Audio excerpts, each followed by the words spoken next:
के ना देख, रुक के ना देख, रुक के। अभी डाउनलोड करें तक ऐप। चार लॉकडाउन के बाद देश दौड़ने को तैयार। 1 जून से लागू होगा अनलॉक 1। 3 चरणों में लॉकडाउन से मिलेगी छूट। पहले चरण में 8 जून से खुलेंगे होटल, शॉपिंग मॉल्स और धार्मिक स्थल। सोशल डिस्टेंसिंग का रखना होगा ध्यान। एक राज्य से दूसरे राज्य में भी जाना होगा आसान। पूरे देश में आने जाने के लिए अब पास की जरूरत नहीं। जुलाई में होगा स्कूल कॉलेज खोलने का फैसला। राज्यों से बातचीत के बाद तय होंगे नियम।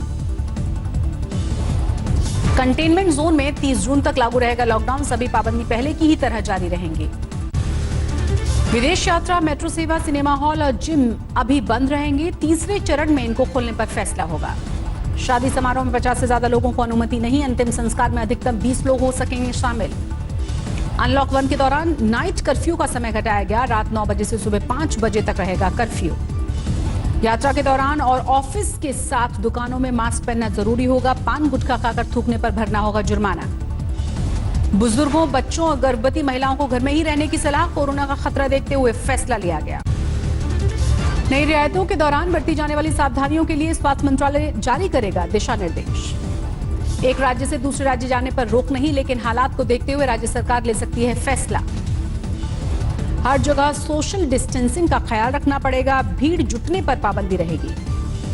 नए गाइडलाइंस पर कांग्रेस नेता मनीष तिवारी बोले, पहले लॉकडाउन के वक्त थे 381 केस। अनलॉक 1 तक 1,74,000 मामले सामने आए। मुंबई के लोकमान्य तिलक टर्मिनस पर सैकड़ों की संख्या में जुटे मजदूर लाइन लगाकर अपनी ट्रेन का इंतजार किया। धार्मिक स्थलों को लेकर बंगाल और केंद्र सरकार की गाइडलाइंस में टकराव। बंगाल में 1 जून से खुलेंगे धार्मिक स्थल, जबकि केंद्र ने दी है 8 जून की तारीख। नई गाइडलाइंस को लेकर केंद्र सरकार ने साफ किया, अगर केंद्र की गाइडलाइंस से हुआ टकराव तो राज्य जारी रखें नई गाइडलाइंस। दिल्ली के डिप्टी सीएम मनीष सिसोदिया आज सुबह 11:30 बजे करेंगे प्रेस कॉन्फ्रेंस। अनलॉक 1 को लेकर कर सकते हैं घोषणा। यूपी के मुख्यमंत्री योगी आदित्यनाथ आज करेंगे प्रेस कॉन्फ्रेंस। अनलॉक 1 को लेकर कर सकते हैं ऐलान। प्रधानमंत्री आज करेंगे मन की बात। कोरोना से जंग और दूसरे कार्यकाल का 1 साल पूरा होने पर कर सकते हैं बात। पंजाब में 30 जून तक बड़ा लॉकडाउन। केंद्र की गाइडलाइंस के मुताबिक जारी होंगे नए दिशा निर्देश। पश्चिम बंगाल सरकार ने 15 जून तक बढ़ाया लॉकडाउन। 1 जून से टीवी और सिनेमा प्रोडक्शन को काम करने की परमिशन। महाराष्ट्र में रेड जोन में छूट मुश्किल। सूत्रों से खबर, अगले आदेश तक जारी रहेगा लॉकडाउन 4। राजस्थान में 1 जून से खुलेंगे पर्यटक स्थल। 2 हफ्ते के लिए टूरिस्ट को मुफ्त एंट्री। राजस्थान में 10वीं और 12वीं की परीक्षा की तारीख का ऐलान। 18 जून से शुरू होंगे एग्जाम। गुजरात ने जारी की अनलॉक 1 की गाइडलाइंस। शाम 7 बजे तक खुलेंगी सभी दुकानें। बस सेवा भी होगी शुरू। सभी सरकारी दफ्तर खुलेंगे। कर्नाटक सरकार ने मंदिरों को खोलने के लिए जारी की हैं गाइडलाइंस। सबको पहनना होगा मास्क। थर्मल स्क्रीनिंग के बाद ही मंदिरों में एंट्री। राजस्थान सरकार का बड़ा फैसला, सरकारी रियायत लेने वाले निजी अस्पतालों को करना होगा कोरोना का मुफ्त इलाज। चंडीगढ़ में मंगलवार से खुलेंगे सैलून। शर्तों के साथ मिली है परमिशन। आईसीएमआर का सभी राज्यों को एंटीबॉडी टेस्ट कराने का ऐलान। एमपी में 15 जून तक बढ़ सकता है लॉकडाउन। मुख्यमंत्री शिवराज सिंह चौहान ने दिए हैं संकेत। बेंगलुरु में 1 जून से चलेंगे 8 रूट पर 75 एसी बस। आईटी कॉरिडोर तक जाएंगी बसें। राजस्थान सरकार ने किसानों, उद्योगों और घरेलू उपभोक्ताओं को दी है राहत। बिजली बिल के भुगतान की तारीख को 30 जून तक बढ़ाया गया। उत्तराखंड के मंत्री सतपाल महाराज की पत्नी कोरोना पॉजिटिव। कल कैबिनेट की बैठक में शामिल हुए थे सतपाल महाराज। दिल्ली को गर्मी से राहत मिली। कई इलाकों में हुई जोरदार बारिश। अनलॉक 1 पर गृह मंत्री अमित शाह का बड़ा ऐलान। कहा, इसमें संयम के साथ गतिविधि की इजाजत। अमित शाह ने कहा, कोरोना से जंग में राज्यों के साथ रहा तालमेल। राज्यों के साथ बातचीत के बाद गाइडलाइंस जारी की। आज तक ई एजेंडा में कांग्रेस पर बरसे यूपी के सीएम योगी आदित्यनाथ। कहा, बसों के फर्जीवाड़े को देश ने देखा। संकट के दौरान कांग्रेस ने की थी राजनीति। योगी आदित्यनाथ ने कोरोना से जंग में मोदी सरकार की तारीफ की। कहा, पीएम ने 135 करोड़ लोगों के हित में कड़े और बड़े फैसले लिए। आज तक ई एजेंडा में राजस्थान के सीएम अशोक गहलोत का बयान। कहा, लॉकडाउन खोलना बहुत मुश्किल काम। ये एजेंडा आज तक में लॉकडाउन पर बोले रक्षा मंत्री राजनाथ सिंह। चीन के साथ सैन्य और कूटनीतिक स्तर पर वार्ता जारी है। राजनाथ सिंह ने कहा, भारत नहीं चाहता सीमा पर तनाव। जल्द सुलझ जाएगा मुद्दा। किसी भी सूरत में नहीं होगा सम्मान से समझौता। आज तक से बोले केंद्रीय मंत्री नितिन गडकरी। कोरोना संकट में पूरी दुनिया में हो रही है पीएम मोदी के कामकाज की सराहना। नितिन गडकरी ने दावा किया 5 साल में भारत को दुनिया का नंबर 1 मैन्युफैक्चरिंग सेक्टर बनाएंगे। महाराष्ट्र की सियासत में गडकरी का दखल से इनकार, कहा उद्धव ठाकरे, शरद पवार और देवेंद्र फडणवीस से होती रहती है बात। हिमाचल प्रदेश के सोलन में होटल क्वारंटीन सेंटर में बदले गए सुविधा के लिए निजी तौर पर करना होगा भुगतान। समस्तीपुर में स्थानीय लोगों ने किया कोरोना मरीज के अंतिम संस्कार का विरोध, मेडिकल टीम और पुलिस पर किया हमला। कन्नौज में तेज आंधी बारिश से भारी तबाही हुई, 6 लोगों की मौत, 4 की हालत गंभीर। में बारिश के बहाव में बही स्कूटी सवार 2 होमगार्ड्स ने बचाई उसकी जान। लॉकडाउन के दौरान महाराष्ट्र में काटे गए 5 करोड़ 75 लाख रुपए के चालान। यूपी कांग्रेस के प्रदेश अध्यक्ष अजय लल्लू को जेल में रखने का राहुल गांधी ने विरोध किया, यूपी सरकार को बताया गरीब विरोधी। महाराष्ट्र के सीएम उद्धव ठाकरे से मिले शरद पवार, 1 हफ्ते में दूसरी बार मुलाकात। फिल्म स्टार सोनू सूद से मिले महाराष्ट्र के राज्यपाल, मजदूरों की मदद करने को लेकर तारीफ की। 8 जून तक दिल्ली को गर्मी से भी राहत, 3 से 5 जून तक बारिश के आसार। पीलीभीत में आकाशीय बिजली गिरने से 9 मजदूर झुलसे। अनंतनाग में आतंकवादियों से एनकाउंटर, पुलिस और सुरक्षा बलों ने संभाला मोर्चा। सोपोर में लश्कर के 3 आतंकवादी गिरफ्तार, आतंकवादियों से हथियार बरामद किए गए। पाकिस्तान ने पुंछ में फिर थोड़ा सीज फायर, सेना ने दिया मुंहतोड़ जवाब। मेरठ से गिरफ्तार हुआ वांटेड आतंकवादी, पंजाब पुलिस और यूपी एटीएस ने पकड़ा, खालिस्तान से कनेक्शन का है आरोप। केंद्रीय कृषि राज्य मंत्री कैलाश चौधरी का दावा, टिड्डियों को लेकर पाकिस्तान नहीं साझा कर रहा जानकारी, आने वाले दिनों में टिड्डियों का बड़ा दल करेगा घुसपैठ। देश में कोरोना की रफ्तार हुई बेकाबू, 24 घंटे में करीब 8,000 कोरोना के मरीज बढ़े।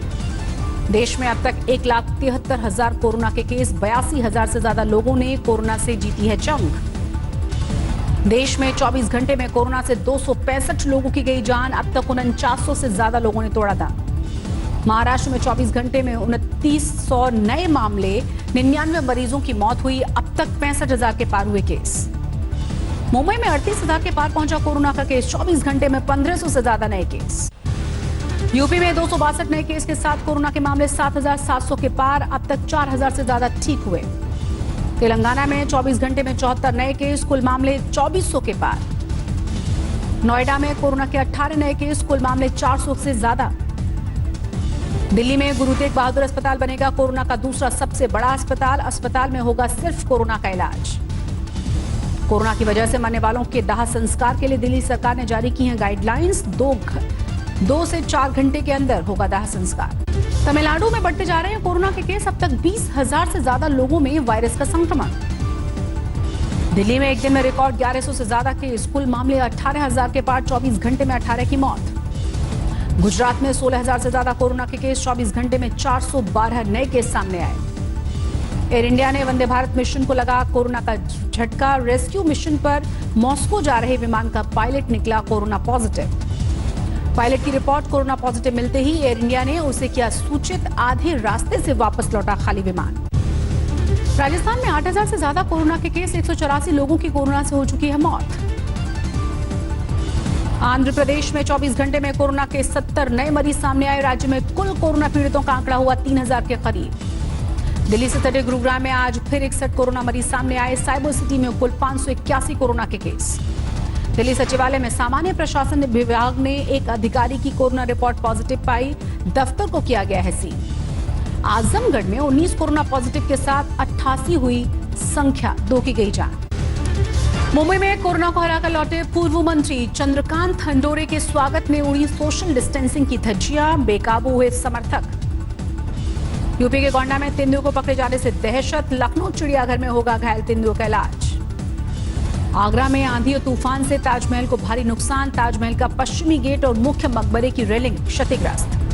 कानपुर में नशेबाजों के पथराव के मामले में एफआईआर दर्ज हुई, जांच के बाद होगी कार्रवाई। अलवर में पानी नहीं मिलने से नाराज महिलाओं ने श्रम मंत्री के दफ्तर में फोड़े मटके, सड़क पर लगाया जाए। राजस्थान के 12 पहुंचा टिड्डी दल, किसानों में दहशत, केमिकल के छिड़काव में जुटा हुआ है प्रशासन। टिड्डियों ने फिर बोला बीकानेर शहर पर धावा, थाली पटाखे बजाकर टिड्डियों को भगाने की कोशिश जारी। एमपी के शिवपुरी में टिड्डी दल की दस्तक, कई एकड़ फसलों को बर्बाद किया। मध्य प्रदेश के पन्ना टाइगर रिजर्व में टिड्डी दल का हमला, जंगल में टिड्डी दल ने वनस्पतियों को पहुंचाया है भारी नुकसान। इंदौर में मोहल्ला क्लिनिक के खिलाफ लोगों ने थाली बजाकर किया विरोध। आम लोगों की जगह नगर निगम के कर्मचारियों की हो रही है जांच। शिमला में तेज हवाओं के साथ हुई जोरदार बारिश। भारी बारिश के साथ कई जगह जलजमाव। यूपी के कानपुर में भी झमाझम बारिश हुई। लोगों को मिली है गर्मी से राहत। ईटानगर में हो रही मूसलाधार बारिश से बाढ़ जैसे हालात। कई गांव के सैकड़ों घरों में पानी घुसा। गुवाहाटी में भी भारी बारिश के बाद बाढ़। दर्जनों गांव के 1 लाख से ज्यादा लोग प्रभावित। अगरतला में कई दिनों से हो रही बारिश से जनजीवन अस्त व्यस्त हुआ। रोजमर्रा के कामों में गरीबों को आ रही हैं भारी दिक्कतें। नासा ने 9 साल बाद रचा है इतिहास। स्पेस एक्स डेमो 2 मिशन सफलतापूर्वक लॉन्च हुआ। अमेरिका ने अंतरिक्ष में भेजे एस्ट्रोनॉट्स। नासा की कामयाबी भी डोनाल्ड ट्रंप ने जताई खुशी। कहा अमेरिका के सपनों का नया दौर शुरू। अमेरिका में हिंसक प्रदर्शनों को काबू करने के लिए नेशनल गार्ड्स ने की पेट्रोलिंग। अश्वेत व्यक्ति की मौत पर प्रदर्शन। मिनीपोलिस में जारी प्रदर्शन को लेकर अमेरिकी राष्ट्रपति ने सख्ती दिखाई। प्रदर्शनकारियों से निपटने के लिए सेना उतारने की बात कही। काबुल में पत्रकारों को ले जा रही बस में धमाका हुआ। एक पत्रकार समेत 2 लोगों की मौत, 6 लोग घायल हुए।